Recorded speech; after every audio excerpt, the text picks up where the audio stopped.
باقی میں نے بات کر لی کہ جو آدمی اپنے باپ کو پاگل اور بیوقوف اور پکھنڈی کہہ سکتا ہے تو وہ باقی کسی کے لیے کیا، وہ چار پیسے کسی نے دیے ہوں گے اور ساتھ میں اس نے لسٹ دے دی ہوگی کہ ان لوگوں کے خلاف آپ بات کریں. میں ایک بات بھول جاؤں گا. ایک تو ہمارے محترم عرفان یعقوب صاحب ہیں کامریڈ، ان کی والدہ کا انتقال ہو گیا، تو ان کے ساتھ بھی میں اظہار تعزیت کرتا ہوں اور دعا گو ہوں کہ اللہ انہیں اس صدمے کو برداشت کرنے کی ہمت اور توفیق دے. اور باقی ریاست جموں کشمیر میں بھی آپ کو پتہ ہے کہ اس پینڈیمک کی وجہ سے بے شمار لوگ جو ہے وہ اس جہاں سے رخصت ہو گئے، تو ان کے حوالے سے بھی ہم دعا گو ہیں. اور میں بہرحال آپ کے اس پروگرام میں بلوچ قوم کو اسپیشل سلوٹ کرنا چاہتا ہوں کہ کریمہ بلوچ جو ان کی اپنی بیٹی تھی جس نے پاکستان کے خلاف جو ہے وہ کینیڈا کے اندر اسائلم لی ہوئی تھی، اور جب وہ اس کی ڈیڈ باڈی پہنچی تو ہزاروں پاکستان کے جمہوریت پسندوں نے، نیشنلسٹوں نے اور بالخصوص بلوچ قوم نے اس ڈیڈ باڈی کو جس طرح ریسیو کیا، اس کو جس طرح کی سلامی دی، اس کو جس طرح کی، اور تمام وہ پولیٹیکل پارٹیز جو بلوچستان سے تعلق رکھتی تھی، ایم این ایز ہیں، ایم پی ایز ہیں، بلوچستان اسمبلی میں ہوں یا قومی اسمبلی میں، پاکستان کی قومی اسمبلی میں ہوں، تو میں یہ سمجھتا ہوں کہ یہ جو جس قوم کے اتنے باشعور لیڈر ہوں اور جن کو اپنے کسی کا احساس ہو کہ وہ ہم سے چھین لیا گیا ہے،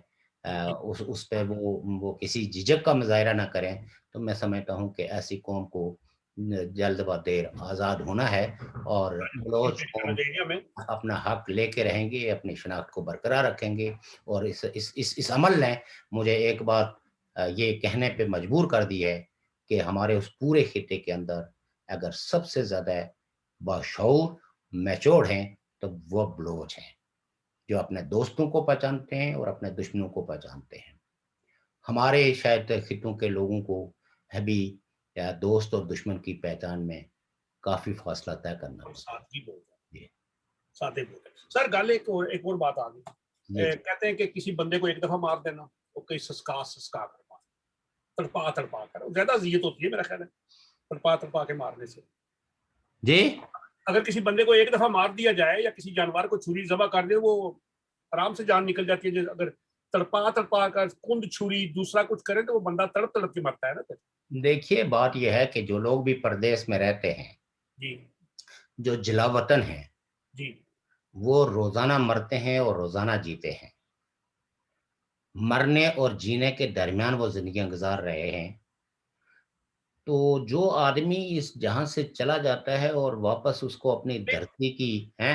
آگوش مل جاتی ہے تو میں سمجھتا ہوں کہ وہ زیادہ سکون میں چلا جاتا ہے. کسی اور موضوع سے بات یہ تھی کہ پچھلے ایک مہینے میں، یہ سوا مہینہ تو ایک مہینہ، اس میں حکومت پاکستان نے وزیر اعظم نے اپنی یعنی کہ وہ مرضی سے 16 روپے 50 پیسے پیٹرول کی قیمتوں میں اضافہ کیا ہے. جی، لیکن 3 قسطوں میں یعنی تھوڑا تھوڑا کر کے. تو وہ ساتھ بھی یہ کہا کہ اوگرا نے ہمیں کہا تھا کہ اتنے پیسے، میں نے کہا نہیں اتنے نہیں، 2 روپے 30 میں ہوں گے. پھر 2-4 دن کے بعد دوسرا کر دیا. اور یعنی کہ ایک بم ایسے عوام کو ماموں بنایا جاتا ہے کہ ان کو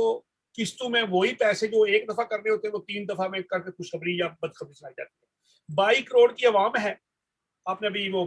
ان کی والدہ کی ڈیتھ ہوئی ہے تو مجھے وہ ذہن میں وہ بات آ گئی. 22 کروڑ کی عوام کے لیے 1.5 لاکھ ویکسین آئی ہے، اور 1.5 لاکھ ویکسین کے بارے میں minister of health Punjab doctor محترمہ یاسمین راشد صاحبہ نے کہا کہ اپنی ذمہ داری تے لوانی جے، ساڈے تے نہ رویا جے تے نہ ہی اسی کل کوئی تانوں کسے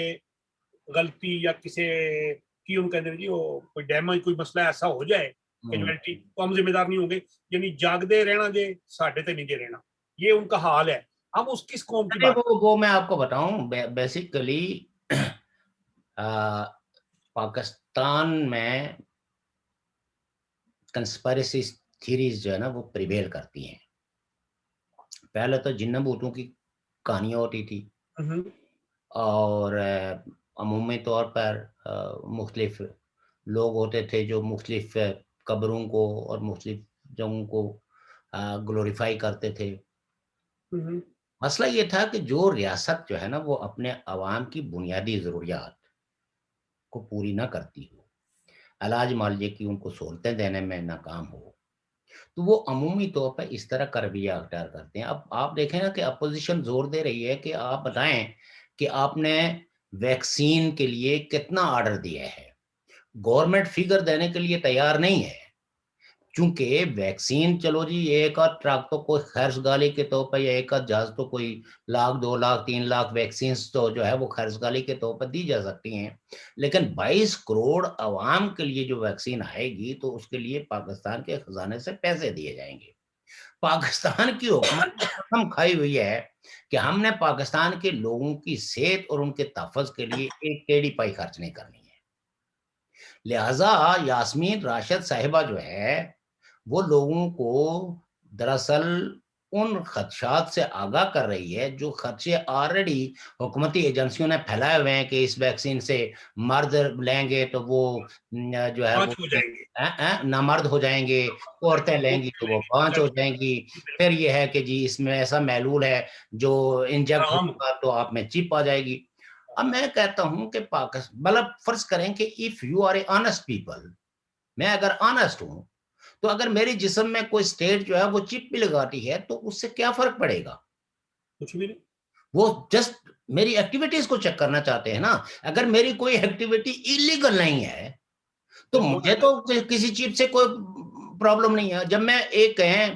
آئی فون لے کے کیری کرتا ہوں تو آئی فون ہو یا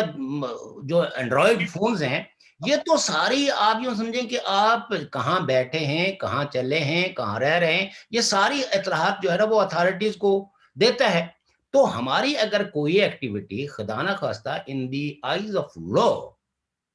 درست نہیں ہے تو میں سمجھتا ہوں کہ ہماری تصحیح ہونی چاہیے. اگر فرض کریں کہ ہم کسی لاپرواہی میں ہیں یا اگنورنس آف لا کی بنیاد پہ اگر کوئی ایسا کام کر بھی رہے ہیں تو یہ اچھا ہے کہ اتھارٹیز ہمیں وارن کریں. اس میں ڈر تو اس کو ہونا چاہیے جو دہشت گردی میں ملوث ہے، جو فرقہ واریت میں ملوث ہے، جو قتل و غارت گری میں ملوث ہے، جو رشوت میں ملوث ہے، جو ہے وہ انسانوں کو کوئی تکلیف پہنچانے میں ملوث ہے. ہم جیسے لوگوں کو یا پاکستان کے عام سادہ لوگوں کو اس ویکسین سے کیا خوفزدگی ہو سکتی ہے، اور اگر ان میں چپ چلی جائے تو وہ چپ جو ہے وہ زیادہ سے زیادہ آپ کی ایکٹیویٹیز کے بارے میں بتائے گی نا. تو لہٰذا یہ ساری تھیوریز اس لیے وہ کی جاتی ہیں کہ تاکہ لوگ اس حکومت کے خلاف کوئی ڈیمونسٹریشن نہ کریں کہ آپ نے جو ویکسین منگوانے میں دیر کیوں کی، آپ نے اس کو بک کیوں نہیں کروایا، کوئی اس بنیاد پہ ہماری صحت کے بارے میں آپ نے کیوں لاپرواہی برتی. تو لہذا وہ ویکسین کے بارے میں طرح طرح کے پروپیگنڈے اور جس ملک کا دوست جو ہے وہ عارف نقوی جیسا ہو اور جن ان کے پروجیکٹس پہ وہ اہم پارٹنر ہو تو آپ اس حکومت کے نیکوکار ہونے کے بارے میں اچھی طریقے سے جو ہے وہ دیکھ سکتے ہیں کہ وہ کتنے ایک نیکوکار ہیں، کتنے ایک دیانتدار ہیں، کتنے ایک ٹرانسپیرنٹ ہیں. یہ تو اس کے لیے تو آپ کو کوئی پی ایچ ڈی کرنی چاہیے. ابھی آپ نے فرمایا کہ اس اسٹیٹ کے پاس وہ ہیلتھ کے لیے پیسے نہیں ہیں یا کچھ ویکسین کے لیے. بات یہ ہے چھوٹی سی بات پوچھا کہ پاکستان کی جو 22 کروڑ عوام ہے یہ نادرا کے پاس رجسٹرڈ ہے، شناختی کارڈ ہے نا ان کے پاس. جی اچھا تو شناختی کارڈ کا کیا معنی ہوتا ہے؟ شناختی کارڈ از آئیڈینٹی کارڈ. آئیڈینٹی کارڈ کہ آپ کی شناخت آپ کی شریعت ہے، اس میں بھی چپ ہے. چپ ہے. صحت کارڈ جو دے رہے ہیں اس کا کیا مسئلہ ہے کہ جی علاج کرائیں اپنا، یہی ہے نا، اسی لیے ہے نا. تو کیا وہی بندے کا شناختی کارڈ نہیں آپ دیکھیں نا جی کہ اس چپ کے خلاف پروپیگنڈا اس لیے نہیں ہے جی کہ یہ وہاں کے اداروں کی ضرورت ہے کہ لوگوں کی ساری ایکٹیویٹیز، ان کا کریکٹر، ان کا بلڈ گروپ، ان کا ایڈریس، یہ سارے ہمارے پاس محفوظ رہے. ٹھیک ہے، اسی ویچیے جتنے مرضی ڈائریکٹ کوئی نہ لگے.